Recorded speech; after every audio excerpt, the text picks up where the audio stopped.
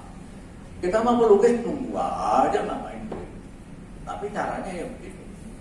Jangan taruh di satu petarangan. Kolektor itu beli, itu kasih aja. Tawarin terus. Kecuali kalau ada yang baru. Apa yang saya katakan sama Adi dari segi ekonomi? Ya. Adi, aku udah punya lukisanmu. 2 lagi. Yang kayak begitu. Terus kau nawarin lagi aku kayak begitu. Ngebak-ngebakin gon. Jangan bilang. Tapi kamu datang dengan yang baru. Keren juga. Aku baru punya ini. Ya boleh. Terus datang lagi. Baru lagi. Di Islam kalau istri boleh 5 kali 5. Baru lagi muda lagi. Nah itulah orang. Nah kalau kita kasih itu terus, belendam, gitu lagi, ya kan? Nah sama, seniman kan harus kreatif. Udah cocok mestinya. Tapi beda-beda. Adi itu tuh berubah segala macam tak tapi harus kreatif namanya juga seni, juga art. Kalau enggak kalian jadi tukang, kalian bikin kerajinan, ya sama dengan itu pelukis yang ada di itu Surapati. Saya nggak menghina, tapi ya kelasnya di sana. Saya menghargai orang sudra, saya menghargai. Tapi kelasnya di situ. Ya. Kira-kira begitu. Jadi jangan menganggap ekonomi itu terbit sendiri. Ya, sepatu itu bisa harganya beda-beda. Kamu yang ini, yang ini model baru, yang kreasi kita begini-begini. Kita lihat Louis Vuitton sampai megang Yayoi Kusama untuk mengubah image dia menjadi barang eksklusif lagi. LV udah nggak eksklusif. Dia pakai sekarang. Murah kami bikin shellnya. Akhirnya apa? Mereka butuh up lagi. Nah sekarang kita kayak jadi sepatu itu, bikin seragam, bikin gunung begitu terus.